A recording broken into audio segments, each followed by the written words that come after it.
Lecture मध्ये बघितलेलं आहे. त्याच्यामध्ये आपण टोटली जे अपेंडिक्युलर आणि ऍक्झियल किंवा skeletal system, human skeletal system बघतो. आणि या व्हिडिओमध्ये लेक्चरमध्ये आपण बघणार आहोत सिंपली जॉईंट्स काय असतात, कोणकोणत्या प्रकारचे जॉईंट आपल्या बॉडीमध्ये आहेत आणि त्यांचं काय फंक्शन आहे, ते कशा पद्धतीने होतं ते बघूया. त्याला म्हणायचं फायब्रस जॉईंट. स्कल आहे, स्कल मध्ये आपल्याला माहित आहे स्कलचे जे क्रॅनियम आहे ते क्रॅनियम किंवा स्कल जो बनलेला आहे त्यामध्ये किती बोन होते? 22 बोन. ठीक आहे. आता ते 22 बोन जॉईन करायला काहीतरी पाहिजे ना, जॉईंट पाहिजे. म्हणजे आता जॉईंटची डेफिनेशन म्हणजे काय? वेन टू और मोर बोन मीट टुगेदर, जेव्हा दोनपेक्षा जास्त बोन एका जागी भेटतात त्या पोझिशनला म्हणायचं दे are called as the joint. त्यातला पहिला जो प्रकार आहे त्याला म्हणायचं फायब्रस जॉईंट. ओके. आणि याच्यामध्ये हे जे फायब्रस जॉईंट असतात ना ते आर इमूव्हेबल जॉईंट. आता आपल्या स्कल मध्ये जे जॉईंट्स आहेत मॅक्सिमम स्कल ते मूव्ह करत नाहीत. इमूव्हेबल म्हणजे काय? त्यांची मुवमेंट होत नाही. They are called as a immovable joint. ते कोण आहे? Fibrous joint. एक्झाम्पल मध्ये म्हणले sutures between the flat. Sutures म्हणजे खाच असते ना छोटे छोटे. ओके. तुम्ही कधी वेगळे पझल खेळ असतात, पझल किंवा आपल्याला बाहेर भेटतात हे पझल लावण्याचं काय हात त्याला म्हणायचं सुचर्स. ही मुवमेंट होणार आहे का? नाही होत, म्हणून ते इमूव्हेबल असतात. आणि त्या जॉईंटला काय म्हणलेलं आहे? Fibrous joint. पुन्हा इथे दिसते ना एक काळू माकली जाते बघा, त्याच्यासाठी असतं की जॉईंट प्रॉपरली काय पाहिजे? फिल झाले पाहिजे. आणि बोन्स कोणचे बोन आहेत? फ्युचर्स आहेत. त्यानंतरचा जो भाग आहे त्याला म्हणायचं कार्टिलेजिनस जॉईंट. ठीक आहे. अगोदर बघला ते कोणते जॉईंट होते? प्रेझेंट होते स्कल मध्ये. ओके. मुव्हेबल होते का? They are the immovable. पण दुसरे जे आहे ते are called as the cartilaginous joint. असं तिथे इथं कार्टिलेजिनियस हा शब्द आहे ना ते थोडेसे मूव्ह करतात, ते स्लाइटली मुव्हेबल. ओके. ते आर स्लाइटली मुव्हेबल जॉईंट. आणि स्लाइटली मला सांगा आपण जी पार्ट आहे व्हर्टिबल पार्ट ते टोटली ट्विस्ट होते का? नाही, थोडे होते, स्लाइटली होते. म्हणजे आपले जे वर्टिब्रे असतात ना, vertebra 26 vertebra are present in the vertebral column. They are connected to each other by the which joint? That is the cartilaginous joint.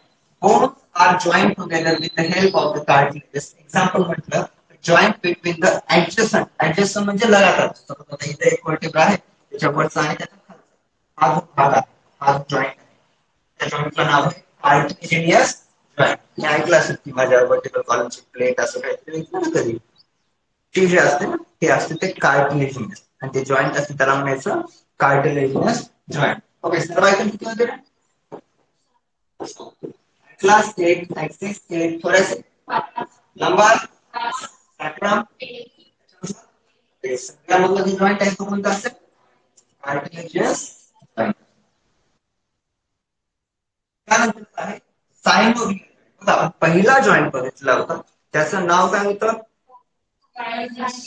Fibrous. दुसरा जो होता तो कार्टिलेजियस आणि तिसरा जो आहे सायनोव्हियल. सायनोव्हियल जॉइंट. आता आपल्या मला माहिती आहे ओल्ड एज जे पीपल असतात ते काय करतात तिथं हात मारतात. ओके. कोपऱ्याला किंवा त्यांच्या नीजला ती जी जॉईंट असते ना त्याला म्हणायचं सायनोव्हियल जॉईंट. त्याच्यामध्ये एक फ्लुइड असतं त्याला म्हणायचं सायनोव्हियल फ्लुइड. ओके. आणि हे सायनोव्हियल जॉईंट प्रॉपर्ली मुव्हेबल जॉईंट आहे. हा काय एक सायनोव्हियल जॉईंट आहे. आणि हे कसे असतात? मुव्हेबल. आपल्या पायामधला जॉईंट किंवा आपल्या कोपऱ्यामधला जो जॉईंट आहे नी जॉईंट. ओके. हे कसे आहेत? मुव्हेबल आहेत. They are कॅरेक्टराइज्ड by the presence of यांच्यामध्ये फ्लुइड प्रेझेंट असते. आता यांचं नाव काय? सायनोव्हियल. फ्लुइड म्हणजे सायनोव्हियल कॅव्हिटी असते आणि त्या सायनोव्हियल कॅव्हिटी मध्ये जे फ्लुइड असते त्याला सायनोव्हियल फ्लुइड. आणि it articulate the surface of the two bones. Okay. दोन बोन्सला जोडण्यास. सपोज हा एक बोन आहे हा एक बोन आहे, या ठिकाणी कॅव्हिटी असणार आहे त्याला म्हणायचं सायनोव्हियल कॅव्हिटी. आणि ते जॉईंट तयार होते त्याला म्हणायचं सायनोव्हियल जॉईंट. त्याच्यामध्ये जे फ्लुइड प्रेझेंट असतं म्हणायचं त्याला सायनोव्हियल फ्लुइड. ओके. त्यानंतरचा जो सायनोव्हियल जॉईंट प्रकार एक एक प्रकार.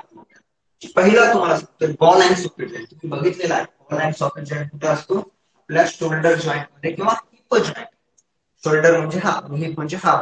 या दोघांना मध्ये जो जॉईंट असतो त्याला म्हणायचं बॉल अँड सॉकेट जॉईंट. जसं की हातामध्ये जर म्हणलं शोल्डरला तर आपला ह्युमरस हा आर्टिक्युलेट असतो that with our pectoral girdle आणि खाली फ्युमर असतो अटॅच. आणि ते जे जॉईंट असतो त्याला म्हणायचं बॉल अँड सॉकेट.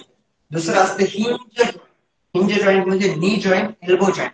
हिंज म्हणजे एकाच 90 डिग्री मध्ये तो रोटेट करतो. आता माझा हात असा आहे, हा 180 आहे ना, ते म्हणजे लिनियर 180 असतात ना, सरळ वरण 90 पण असं मुवमेंट त्याला 180 मध्ये सेपरेट करू शकतो. त्याला म्हणायचं हिंज जॉईंट. दरवाजा असतो, दरवाजा हिंज असतं ना त्याच्या मागे लावले म्हणून त्याला हिंज जॉईंट वापरलं. एक्झाम्पल आहे नी जॉईंट आणि एल्बो जॉईंट. पिव्होट जॉईंट, हा पिव्होट जॉईंट आहे ना, joint the atlas by axis वरचा ऍटलास, दोघं ज्या जॉईंट असतात त्याला म्हणायचं पिव्होट जॉईंट. आणि त्याच्या खालचे जेवढे वर्टिब्रे असतात त्यांच्यामध्ये कोणता जॉईंट असतो, कार्टिलेजिनियस जॉईंट असतो. त्याच्यानंतर ग्लायडिंग जॉईंट, हे joint between the carpets. Okay, carpets म्हणजे आपण जर असं केलं या ठिकाणी कार्पेट्स जॉईंट आहेत एकमेकांशी, ज्या जॉईंट नसतात त्यांना म्हणायचं ग्लाइड. एकमेकांची घसरतात, तुम्ही असं थोडासा आवाज पण येतो आपल्याला, घसरल्यासारखं, ग्लाइड केल्यासारखं दिसतंय. ठीक आहे, हे आपण gliding joints joint between the carpals, metacarpals, simply carpals. आणि स्नॅपी जॉईंट कोणता असणार आहे, जॉईंट बिटवीन द कार्पेट्स आणि मेटाकार्पेट्स, आणि त्यासोबतच खांब जो असतो त्याला स्नॅपी जॉईंट. हे सगळे कोणाचे एक्झाम्पल आहे. ओके, त्यातला पहिला that is the ball and socket joint, दुसरा हिंज जॉईंट, तिसरा पिव्होट जॉईंट, चौथा ग्लायडिंग जॉईंट आणि पाचवा सॅडल जॉईंट. एवढं सोपं आहे. ठीक आहे, त्यातला जर पहिला जो म्हटला तर त्याला म्हणायचं आपण कोणता, फायब्रस जॉईंट, जो स्कल मध्ये असतो. दुसरा म्हटला कार्टिलेज, तिसरा त्याच्यामध्ये 5 प्रकार. तर त्याच्या पेपर मध्ये क्वेश्चन आला तरी त्याच्यामध्ये बरेच एक्झाम्पल त्याच्यामध्ये. त्यानंतर हिंज जॉईंट दाखवतो आपण जॉईंट. हे शोल्डरचा बॉल अँड सॉकेट जॉईंट, हिपचा ball and socket joint. Okay, इथं बॉल अँड सॉकेट जॉईंट. त्याच्यानंतर जर म्हटलं एल्बो मधला, एल्बो मध्ये कोणता असतो, हिंज जॉईंट असतो. नेक मध्ये पिव्होट जॉईंट असतो आहे ना, पिव्होट जॉईंट. बरं, हा एक खूप हा पिव्होट जॉईंट, हा कोणता जॉईंट,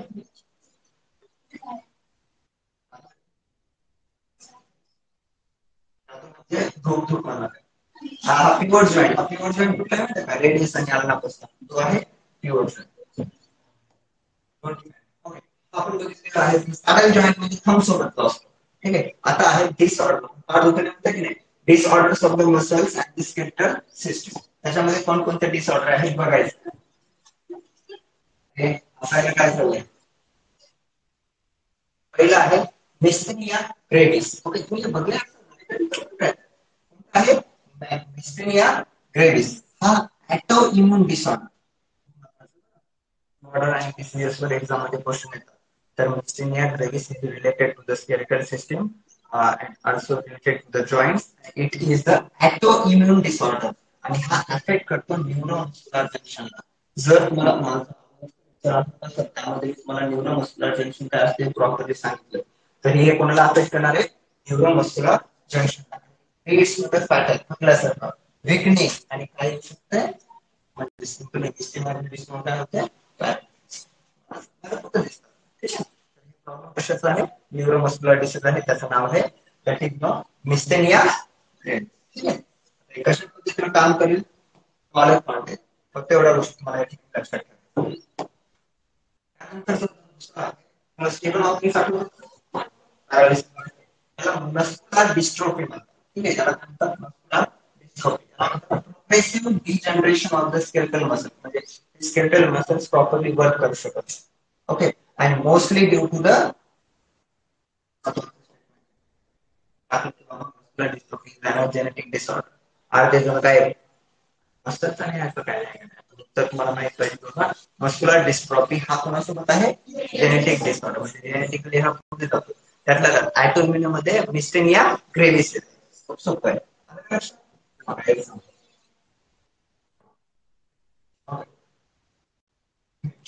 त्यानंतर आहे टिटॅन. हे टिटॅन माहित असेल तुम्हाला, आपल्याला ते टिटॅनस औषध देतात बघा. काय रॅपिड स्पॅन्स ते कसं due to the low calcium. Normally बऱ्याच जणांना होते बॉडी फ्लू. तुम्हाला होती नाही असं काही, अरे ते आहे आली म्हणणार का, वाचते वय उगाच काहीतरी एकदा सांगितलं रिसेंटली, एवढं डेंजर झालं. येतच काय झालं लक्षात येतो ना. तर हे कशामुळे होते, लो कॅल्शियम समजलं का? म्हणजे कॅल्शियमचे म्हणजे काय केलं दुसऱ्या दिवशीपासून बघा नॉलेज त्याचं कारण काय लो कॅल्शियम ठिकाणी म्हणजे काय समजलं आता inflammation of the joint arthritis हे जे जॉइंट्स आहेत ना ते सुजतात बऱ्याच ओल्ड एज पीपल मध्ये होते जे सायनोवियल फ्लुइड होतं ना सायनोवियल कॅव्हिटी मध्ये ते समजून जाते मग घर्षण होते कोणाकोणामध्ये दोन बोन्स मध्ये ओके जसं ग्रीस संपले की तसं आपलं सेटर बरोबर लागत नाही सेटर कुठलंही एक्झाम्पल होते ठीक आहे तर आता याच्यामुळे काय होतं त्या ठिकाणी पेन होते आणि पेन झाल्यामुळे त्या ठिकाणी इन्फ्लामेशन येते आणि इन्फ्लामेशनला काय म्हणतात आर्थरायटिस त्यानंतर आहे ऑस्टिओपोरोसिस ठीक आहे ऑस्टिओपोरोसिस मध्ये हे नॉर्मल कोणते बोन आहे नॉर्मल बोन नॉर्मल बोन मध्ये ब्लड दिसत ब्लड म्हणण्यापेक्षा अशी खूप जास्त छिद्र दिसायला का नाही ऑस्टिओ ऑस्टिओ म्हणजे ऑस्टिओसाइट बोन्स ऑफ म्हणजे सेल्स ऑफ बोन म्हणजे प्रत्येकाचे वेगवेगळे सेल असतात ओके त्याला म्हणायचं सेल ऑफ द बोन त्याला पण म्हणतात ओस्टिओसाइट ओस्टिओसाइटला किंवा या बोनच्या ओस्टिओसाइटला जर छिद्र पडत असतील तर त्याला म्हणायचं ऑस्टिओपोरोसिस हे होते बरं आणि हे काय होते माहिती आहे का आपली बॉडीज काय करते ऑस्टिओपोरोसिस करते जेव्हा तुम्ही जर बाहेरून कॅल्शियम घेत नसल्या तर आपल्या बॉडीला तर कॅल्शियम लागते मग हे कॅल्शियम करते बोन्स पडून मग ते बोन्स जसं तुम्हाला माहिती आहे का जसं वय वाढत जातं कॅल्शियम खाणं कमी होते व्यक्तींचं मग हे कॅल्शियम मिळवण्यासाठी काय करतात बोन आपलं म्हणजे आपलं शरीर बोन मधलं कॅल्शियम काढून घेत राहते आणि आपले हाडे ठिसूळ करतात जसं वय वाढत जातं त्याला कोणतं रिलेटेड आहे एज रिलेटेड आहे त्याला ऑस्टिओपोरोसिस याच्यामुळे काय होते आता मला सांगा जर तुम्ही बोन मधलं कॅल्शियम काढून गेला तर बोनचं वजन कमी होणार की जास्त होणार decrease in bone mass increase in fracture होण्याची संभावना जास्त असते आणि decreases the level of oestrogen खूप महत्वाचं आहे हे कॉमन कॉज असणार जर सपोज आता इस्ट्रोजनचं प्रमाण खूप कमी होत आहे ठीक आहे तर इस्ट्रोजनचं प्रमाण कमी झालं म्हणजे त्याला काय होण्याची संभावना जास्त असतं ऑस्टिओपोरोसिस होण्याची काय असणार संभावना जास्त ऑस्टिओपोरोसिस तुम्ही या ठिकाणी लक्षात ठेवा त्यानंतर आहे gout G O G O T that is the gout is the inflammation simply काय म्हणतात inflammation due to accommodation of the uric acid secretion आता युरिक ऍसिड म्हणजे काय तुम्ही लईच वर्कआउट केलं लईच फिरायला पंधराची वारीची कसं जास्त हे असणार युरिक ऍसिड तुमचा जॉईंट मध्ये जमा तुम्ही बघलं असणार ना बरेच ओके स्टोन होतात समजलंय का तर या ठिकाणी आपला टोटल टॉपिक हा संपलेला आहे नंतर आवडलं इथंच थांबूया बाकी नेक्स्ट लेक्चर जेव्हा केव्हा होईल त्याच्यामध्ये आपण याचा पुढचा त्याची न्यूरल कोऑर्डिनेशन स्टार्ट करूया ठीक आहे आता पेपर तुमचा उद्या